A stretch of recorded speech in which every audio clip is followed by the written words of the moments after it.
I have the good fortune today of speaking with author Matt Ridley, who's written a number of books. We'll list them in the description of the video. The ones I reviewed this week in preparation for this interview include this one, published in 1996, The Origins of Virtue, which is a lovely investigation into the biological origins of morality, essentially, a very thought-provoking book and a very straightforward read for such a complex subject. The Rational Optimist, which was published, I believe, in 2010, and which I think probably serves as a pretty good description of Matt Ridley himself. That was my impression after going through his work. And then more recent work, How Innovation Works and Why It Requires Freedom to Flourish. And why it flourishes in freedom. So I wanted to talk to Matt primarily because I've been struck in my career as a university professor and also on my tours talking to thousands of people, many of whom are desperate, especially young people, because they're fed a never-ending diet of gloom and doom. It seems to be an Armageddon-like cultural predisposition to assume to only look at evidence that suggests that the future is going to be much worse than the past, despite the fact that the present is much better than the past. And that's been the case for many decades, I would say. And Matt's books, they're a lovely read during the COVID crisis, I would say, because, of course, it's a very rough time for everyone, I would say, with the lockdowns and the uncertainty that reigns as a consequence of that. And he very carefully documents the improvements that have been made in all around the world especially over the last 400 years, this incredible explosion of technological intelligence that's produced an unparalleled increase in human living standards by virtually any measure across virtually all dimensions. And so, well, that's my rationale for talking to Matt. He's a very straightforward author, and despite the complexity of the ideas. And so I'm really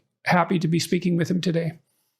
Well, Jordan, thank you very much. It's a real honor to be speaking with you. And I'm someone who enormously admires your courage and intellectual, gravitas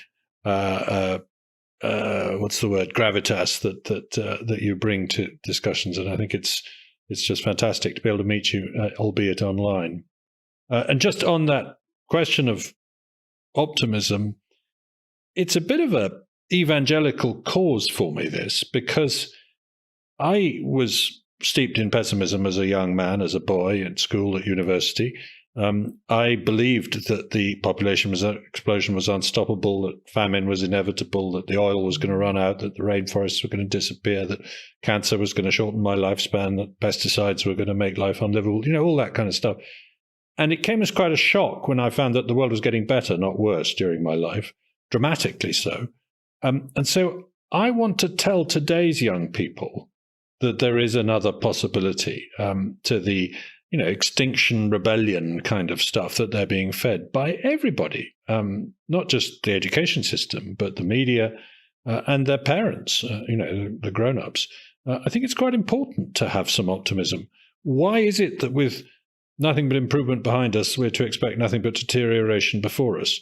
That's a great quote, and it's not me, it's Thomas Babington Macaulay, Lord Macaulay, writing in 1830. So already then he was fed up with the doomsters saying it can't get better. It's been getting better in the past, but it's going to get worse in the future.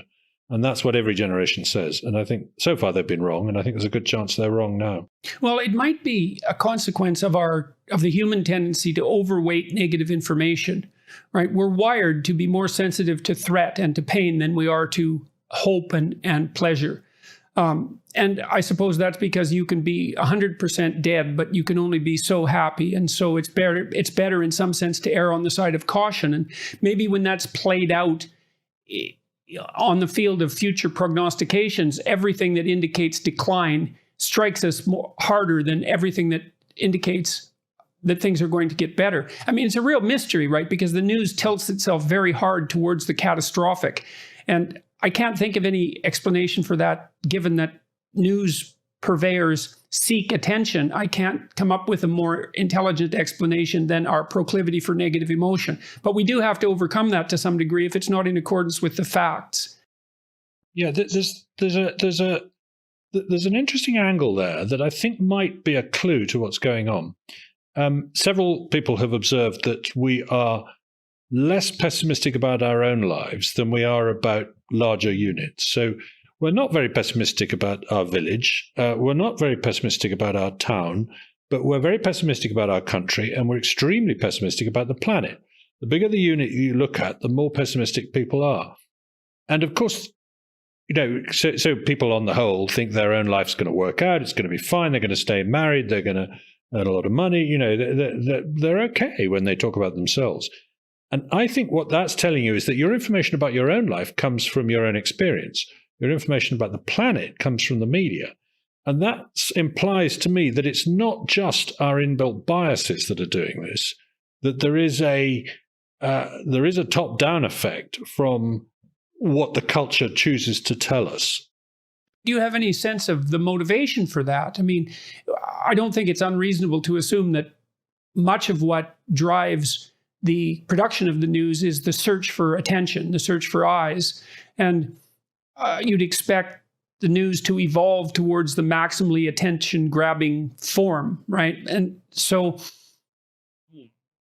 apart from the ability to grab attention, can you think of any reason why pessimism is the sales item of the day from the perspective of the news companies? Exactly. And this is where my argument breaks down a bit, because it becomes circular. Because I say, yeah, you're right. The reason they're telling us bad news is because they know we're interested in bad news. That on the whole, we don't look at good news stories to anything like the same degree. So we're avid consumers of pessimism, and they play to that.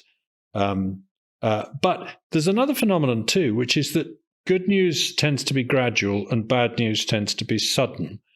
That's not always true, of course, but it surprisingly often is true. 168,000 people were lifted out of extreme poverty yesterday, and the day before, and the day before, and the day before. It's never newsworthy. Whereas 3,000 people were killed when an airliner flew into a skyscraper.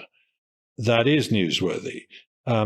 Because it's so sudden, so unexpected, so new. Well, it's funny when I ran across statistics like the one that you just quoted, which I think is worth repeating over and over. 170,000 people lifted out of poverty today could be 3-inch headlines every day because it's an unparalleled event in human history, although it's occurring every day right now. But maybe it's also because you have to prepare for the worst, but you don't really have to prepare for the best. If the best is happening, then you can just keep on doing what you're doing. But if there's a flaw somewhere or an error, then maybe you have to make some changes in your behavior, and that might be another reason why we're prone to seek out negative information. And does that explain why we're loss averse to the extent we are? Well, I think so. I think it's the same phenomenon. So anyways, the point is that, or one of the points is that despite the potential adaptive utility of being more sensitive to negative information, it can really get out of hand, right? Because it can precipitate, say, a nihilistic attitude with regards to the future, or depression, or high levels of anxiety, or resentment, or even hatred of humanity, for that matter, if we're the destructive species that we're always made out to be. And so it still seems to me that work that concentrates on demonstrating from a historical perspective how much better things are getting is very much worth putting forward.